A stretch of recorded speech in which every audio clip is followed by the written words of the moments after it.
آپ یقین کریں بہت ممکن ہے ہم ایک گلاس پانی کا نیت کر کے کوئی نہ دیکھے کسی عزادار کو پلا دے. یقین کریں ہم نے مشن میں امام حسین کی شرکت کی.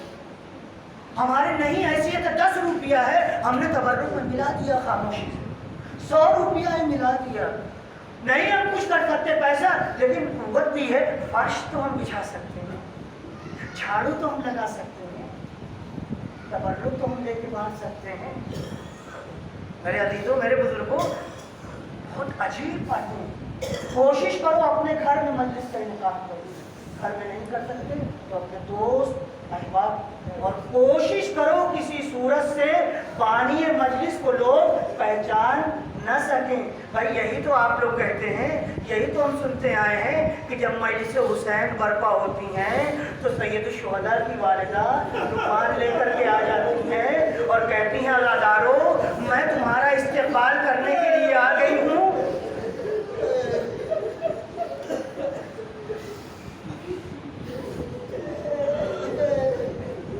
نمبر 3, محرم میں لذتیں ترک کر دو. توجہ چاہوں گا, یہ سب ہمارے بچپنے میں ہوتا تھا, اب یہ سب پھیکا ہو رہا ہے. سال بھر ہم کھاتے, سال بھر ہم پیتے, سال بھر دعوتیں ہوتی ہیں, لیکن کم سے کم پہلی سے 10 تک لذتیں ترک کر دو. لذیذ کھانا نہ کھاؤ.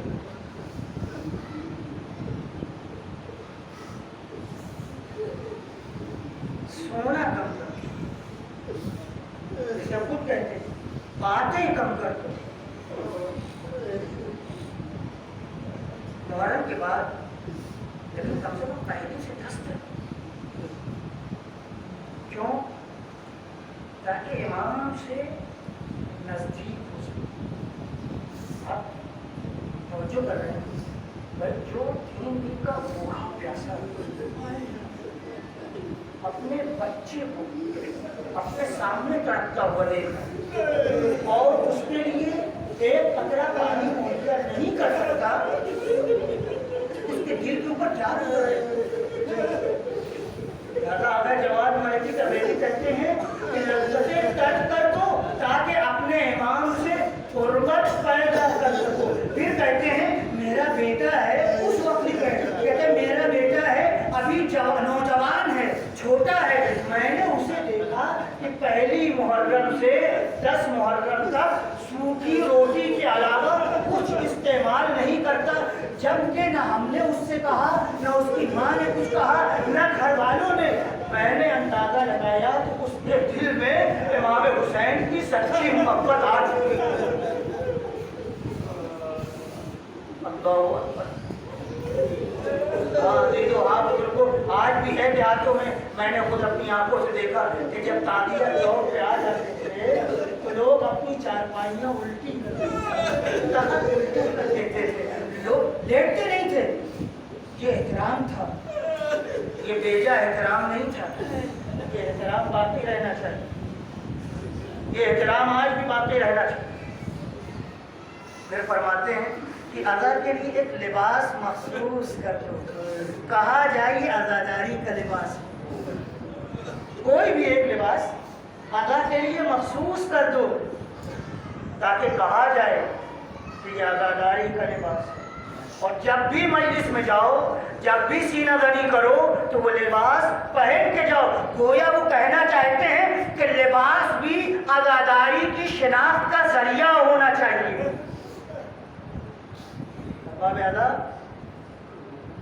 بہت ساری باتیں ہیں, تقریباً 10 باتیں انہوں نے لکھی کہ میں نے آپ کے سامنے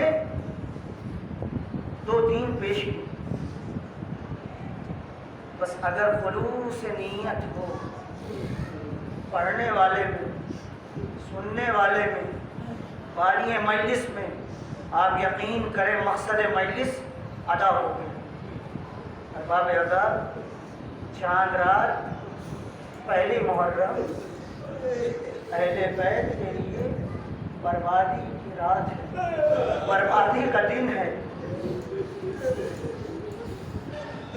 خاندان رسالت اجڑ گیا,